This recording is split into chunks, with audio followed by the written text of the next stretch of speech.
To heck with what is deemed secret. Somebody must learn what occurred at this spot. I'm not sure what the state aimed for when they began their trial animal park on this ground. Yet I must show others the harm it can inflict on people, what it did to my buddy. I am Alex, and I run the signal tower around these parts. I cannot say exactly where. Imagine it as an isle near the eastern shore that does not show on any chart. I'm a man who values solitude, making this job ideal for me. Dimitri is the monkey expert, so he handles the primates. There are roughly 500 of them here, wandering at will. They tend to keep away from me, and I do the same with them. Dimitri feeds them to earn their favor. I avoid conflict unless they wander too close to the lab or begin gnawing on the cables of my TV dish. Dimitri's duty is with the monkeys, while mine is the signal tower. He rarely disturbs me, yet we sometimes share a meal. It's usually just the two of us, aside from the occasional state men who fly in from the oil platform to deliver provisions. I don't ask too many questions, and I reckon they appreciate that. To be honest, I believe I'm here to keep Dimitri sane. Any man would lose his mind after spending so much time with monkeys. He appears to understand them well, and over recent months he's taught me a bit. He refers to them as ancient primates. Yet I witnessed something I ought not to have, and now my peaceful isle life has become an unforgettable nightmare. I awoke to the noise of fresh orders coming out of the fax, a piece of paper delivered straight from the high-ups. But this time things felt off. Whatever was written on the page had upset Dimitri. He paced the room, murmuring to himself while reading, and I couldn't catch his words before he slumped in a corner, his hands raking through his thinning hair. This was our usual routine when we met. I would act busy while he wrestled with a hidden state assignment across the room. I kept an eye on him as I read my book, and soon he rose from his chair, went straight to the kitchen and grabbed a bottle of liquor from the shelf. His hands shook as he poured himself a drink. "Things will turn grim out here, Alex," he warned as he slid the paper over the table for me to see. I maintained eye contact as I set my book aside. It was none of my concern. "Listen, you and I both know we agreed not to read that," I said. Annoyed, he grabbed his glass and returned to the far side of the room, sinking back into his seat. Soon enough, my curiosity overcame me, and I lifted my book to read the page. My eyes scanned a single line: "Don't feed the creatures." That's it. Was this why he was so disturbed? The monkeys seem to have enough food even without Dimitri's care. I've seen them eat coconuts, corn, and seeds. So what if he stopped giving them those yellow egg-like dry crackers? Dimitri called it feed, and he knew I had seen it. They crave a famine, Alex, and they will grow fiercer as the isle's supplies run low. The primates are bound to grow restless, he said, staring at me as if expecting the weight of his words to sink in. He went on, "You know that monkeys aren't so unlike people in both genes and actions. Recall when I caught that alpha? What was he called? Fortune." I nodded, recalling Fortune. Dimitri had told me about him. He was the top male. You must know that the state has a direct stake in seeing how its people respond to triggers. Yet they cannot test these things live with actual people in the real world. I nodded, still not fully grasping his meaning. I had him removed. That's what they ordered me to do. They claimed his group and another would clash. They wanted to see what would occur if the leader vanished. They were correct, for no war broke out. He continued with disdain in his tone. He took another sip, swallowed, and went on. Fortune's group terrorized the others, Alex. Don't you see? They made me eliminate a dissident leader. The state applies the data I gather to the real world. I did not wish to hear this. I'm only the tower keeper, so why drag me in? The numbers are in the monkeys. He grimaced as he finished his drink. They plan to trigger a famine here, so that when a famine strikes the states, they're prepared. Either that, or they lost funding and were jobless. Dmitri was clearly upset as he wandered the room, lost in thought. I suspect he might have grown to like working with these primates. He made them seem human, and perhaps I have as well. Though I claimed the monkeys were Dmitri's problem, I catch myself watching them at night. I've picked up much about monkeys since I began here. I can almost understand why the state would see worth in such tests, however wrong they are. A rhesus monkey lives in a well-ordered social hierarchy, much like people. Their youngsters rely on their moms for much of their early days, and they live in bands that provide safety, supplies, and bonds. Monkeys talk and settle disputes. Dmitri himself claimed they are the smartest creatures, perhaps only behind humans. I know I seem to have island fever. These monkeys stand about 2 feet tall, with brown fur and long tails. They are unlike humans, and their ways can't explain human societies. I know what you're thinking. You believe that people are far more advanced both technologically and socially. But when I try to strip them of their humanity, I can't. If you gaze at a rhesus monkey's face, you can tell they feel life deeply. I've seen a monkey grieve a lost kin, and I've seen a mother tend to her young and show them the ways of the forest. Perhaps it isn't so different. If you grasp something basic about monkeys, you can grasp something basic about people. So the state set up a menagerie, but now they aim to grasp a worldwide famine. There must be an error, I said, as Dmitri halted, grabbed the faxed paper from the table, and crumpled it in his hands. It's a breach of ethics. There's not enough to be gained in behavior science to justify such a test, he declared before calling Major Vega on the clunky satellite phone. I heard his deep, steady voice coming from the speaker, and the call ended before Dmitri could speak further. Do it. This is no time for defiance, came the curt order before the line cut off. He's a jerk, I muttered. They plan to ruin everything we've built, Dmitri roared. They constructed this isle for the project, spending untold sums. It is just cruel. He sank back into his seat, beaten, and poured another drink. Let's continue feeding them, I said. We'll catch the next supply chopper to the oil platform and tell them we won't do the project. Together. Dmitri sighed, and I extended my hand. He shook mine, yet the burden of the coming weeks began to press on me. This isle was about to change, quickly. I lit a smoke. If you spent all night chatting with a single man on an isle of monkeys, you'd end up smoking too. We counted our supplies. We had just 2 days of feed biscuits for the monkeys, perhaps 4 if we began rationing, and enough food for us for several weeks. The state wouldn't have sent us here if we couldn't sustain ourselves, and the weather was often harsh. Visits were few and costly. The day for resupply arrived and passed. The feed was finished. Dmitri began to stay in the lab rather than watch the monkeys and jot notes on his tablet. We agreed to only leave the lab as a pair, otherwise the monkeys might grow brazen. Dmitri asked if he could join me at the top of the signal tower. I consented. Maybe it would be good to have some company, but as soon as we left the lab, a troop spotted us. They observed from the trees as we headed toward the tower, and a male whom Dmitri named Pinocchio came toward us. Dmitri yelled at him to go, yet he remained unfazed, staring straight into our eyes. When only a few feet away, he showed his teeth. I knew this primate was trying to scare us. He was starving.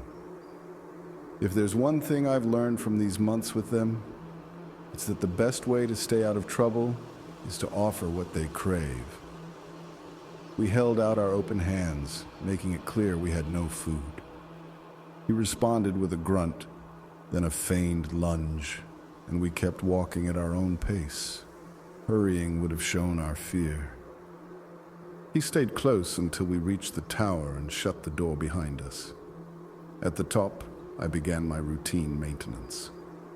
Dmitri beckoned me over, pointing to the ground beneath where Pinocchio was harassing another monkey that had trailed us.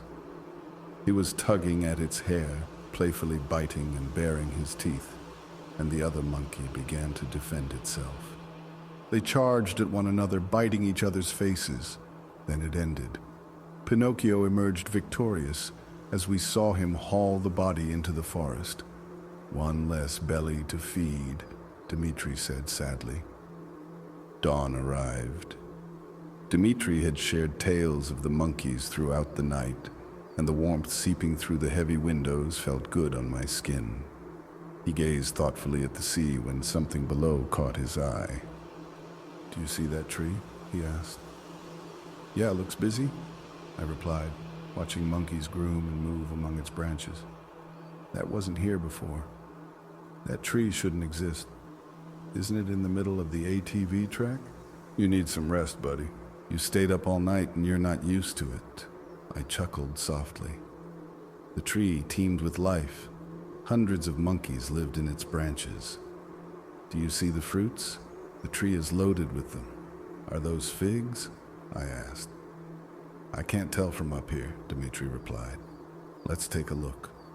We laced our boots and climbed down the spiral stairs.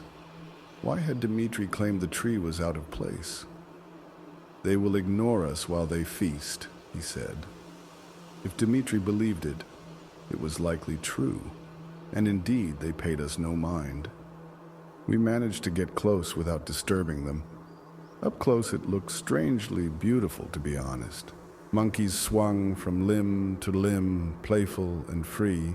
They seemed as happy as could be while snacking on the fruits.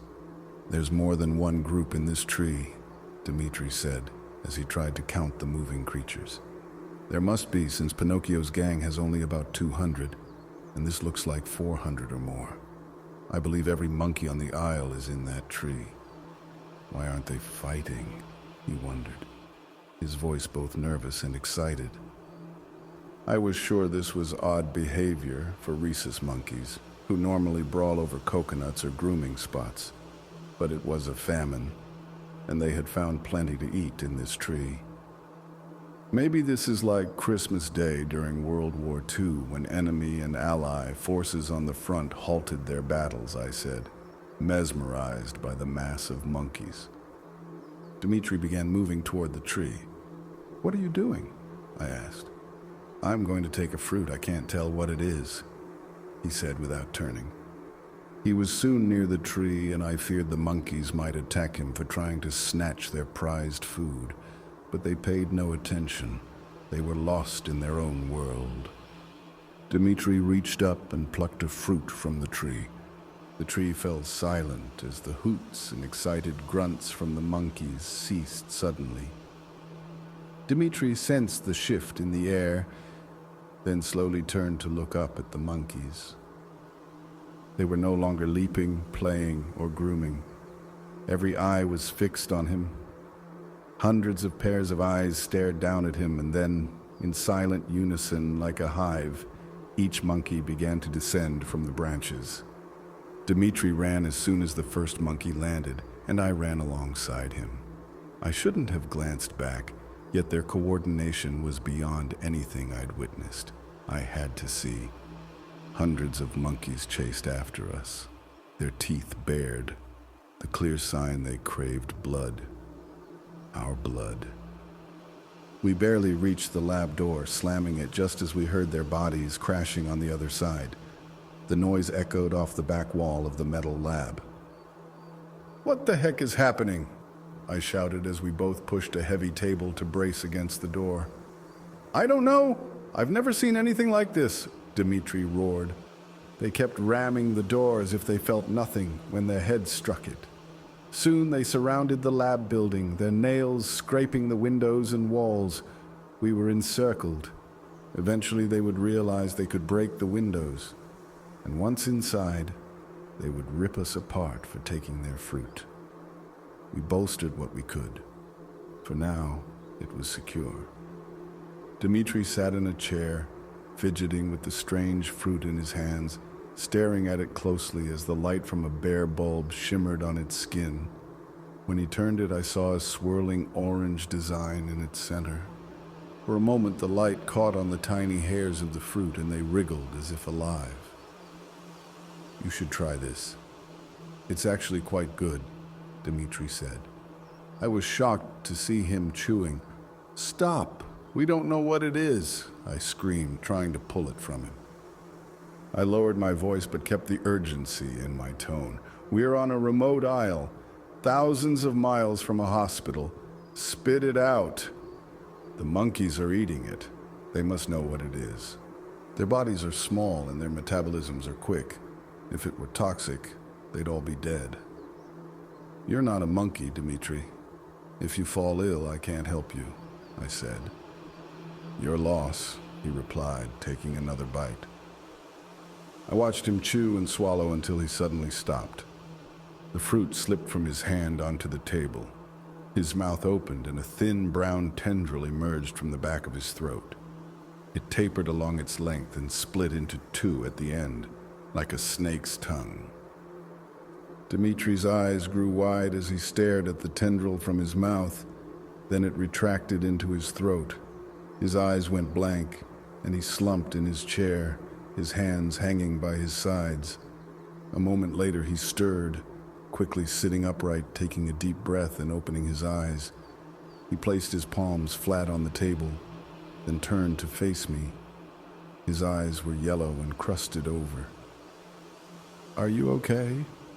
I asked as he picked up the fruit with stiff, robotic movements. "You don't seem fine," I added, stepping toward the satellite phone. "You should try this. It's really good," he muttered in a low, rasping tone, his mouth seemingly too full as he struggled for breath. His breathing was heavy, as if he had just run a marathon. "You need a doctor. You're allergic to that fruit or something. Try to make yourself vomit while I call the major," I urged, trying to remain calm. I halted when he got up. His legs were unnaturally straight, and he stared at the ground as a strand of yellow, sticky drool fell from his mouth. I held the phone when he lifted his head and bared his teeth at me like a monkey. I backed into the desk, scattering papers, as Dmitri extended the hand holding the fruit, as if for me to try, with orange juice dripping down his arm. I ran to the bathroom and locked the door. The only tool I found was the heavy ceramic lid from the toilet tank. I raised it high, waiting for him to break through the door, and I listened as a sound came from the far side of the lab. Pressing my ear to the door, I heard chaos, glass shattering and furniture thrown about. A thud sounded, then the door rattled on its hinges, followed by another thud. A primate hand emerged from under the door, clawing at its base, nails scraping the paint, snatching the bath mat from the floor and pulling it underneath. More primate hands appeared, and I was terrified. I spotted a possible exit, an air vent high on the wall behind the toilet, square with a metal cover. If I could remove it, I might squeeze through to safety. I climbed onto the toilet and tried to pry it open with my fingers. No luck, as I lacked a screwdriver to remove the screws. Dmitri rattled the doorknob on the other side, while monkeys pounded the ground and walls under the door. I hurled the heavy toilet lid at the vent with all my might. The metal bent, freeing 2 screws. I ripped the cover off, grabbed the opening with both hands, and pulled myself out. I could squeeze my head and one arm through. Then I pushed off the bathroom wall with my feet to get my chest out. Luckily, no monkeys waited outside for me. I climbed out and reached the ground without injury. Adrenaline surged as I reached halfway to the forest edge. When I glanced back, Dmitri's face stared at me from the wall, still on the toilet in the bathroom. "Why don't you want to try it?" "It's actually quite good," he said in a low, raspy tone that wasn't his. His eyes were now filled with a cloudy yellow, and brown tendrils came from his mouth and nose, spreading over the edges of the gap so that his body couldn't pass behind them. He vanished, replaced by a swarm of rabid-looking monkeys.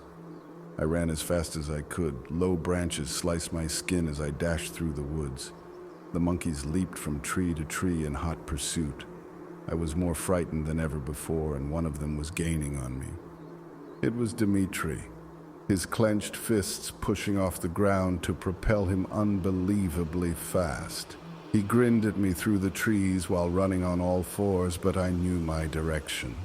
When I reached the cliff, I had no time to plan my jump. I leaped as far into the water as possible and closed my eyes at impact. I stayed underwater as long as I could hold my breath, waiting for the monkeys or Dimitri to follow, but they did not, and I surfaced. They remained on the cliff above, silhouetted against the setting sun. Dimitri was the tallest among them. He turned silently to depart, and the monkeys trailed after. I swam around the isle until I found a shore and collapsed, exhausted, on the beach. Night began to fall. I had to leave, to get as far from here as possible. I had never explored this side of the isle before. It was completely silent wherever you looked. No birds, no bugs. I walked as long as I could, then rested by a boulder and dozed off with my head in my hands. I awoke at sunrise, not sure where I was. I could hear the faint sound of monkeys far away. The isle was too small to remain hidden for long, and it was a miracle I wasn't discovered yet. I looked up and saw something shifting in the trees. There was no doubt it was a drone.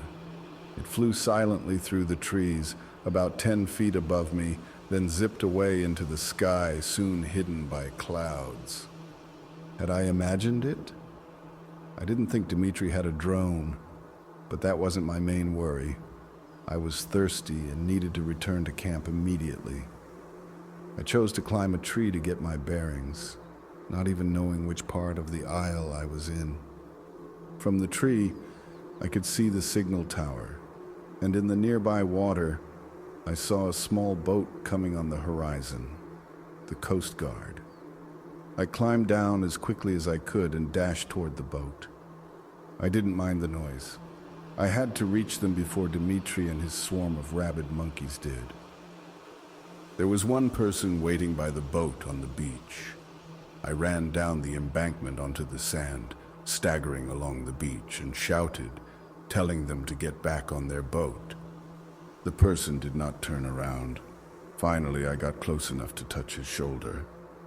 When I touched him, he turned, and his mouth was filled with writhing brown tendrils.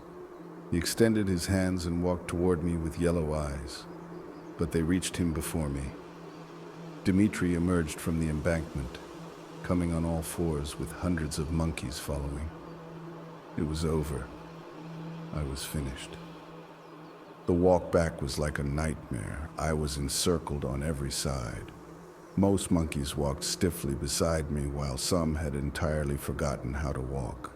Their faces scraped the dirt as they dragged themselves forward. The Coast Guard man crawled on the ground, flailing his hands and dragging his body. Their eyes were all the same, yellow, swirling like clouds. They were taking me to the tree, the one with the fruit that had ruined Dimitri, and they formed a semicircle around its base. I looked closer at the tree. Everything was wrong. The bark was featureless, smooth from top to bottom, and the leaves came in all different shapes. The branches were loaded with fuzzy fruits. This was not a real tree, but something mimicking one. A hole opened at my feet with dirt tumbling in as it widened. The monkeys closed in behind me. I tried to run, but it was useless. They bit and scratched me until I reached the ridge. The hole was several feet deep, reeking of death, with its bottom filled with white, clean bones. They shoved me in. I crashed to the bottom.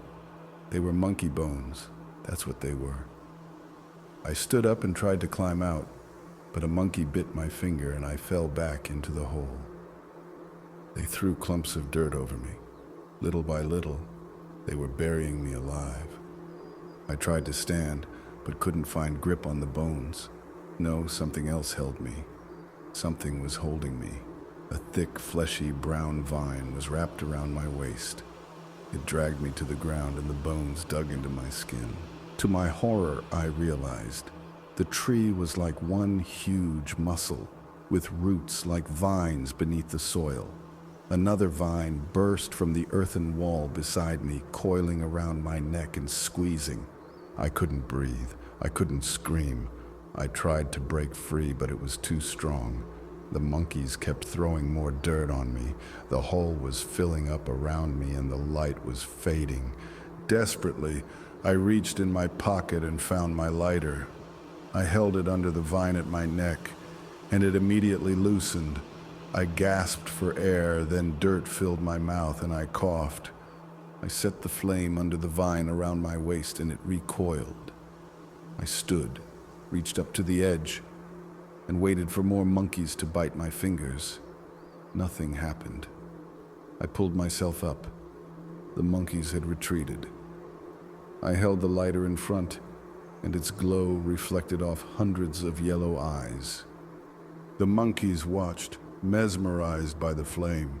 The parasite seemed to fear the flame, and it let them go then. Something primal showed on the monkeys' faces.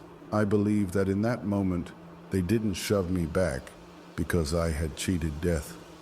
I was now to be respected, but that moment did not last long as the parasite took control again. The monkeys scattered. Dmitri stepped forward, with the Coast Guard man trailing him. I held the lighter up as they advanced and they paused. I wasn't sure how long the flame would burn. It was an old lighter. I grabbed a piece of dry brush from the ground, lit it, and held the burning stick like a torch. I brought it to the tree and set its lower branches ablaze. An earthquake rumbled beneath me as the ground trembled with the burning leaves. The tree lifted to greater heights, revealing a network of vines that had been deep underground. It lumbered away with heavy steps, leaving only a cloud of smoke behind. I held my torch high, keeping the monkeys away until I reached the water. The boat was anchored just a few feet offshore. I pulled the anchor from the sand and waded into the water, careful to keep my torch dry. They followed me to the shore. Smoke billowed from the isle as I drove the boat north toward the oil platform. A civilian fishing boat rescued me at sea a few days later and took me to the oil platform. They brought me to the med bay for treatment. One medic said I would have died from advanced hepatitis B if they hadn't reached me in time.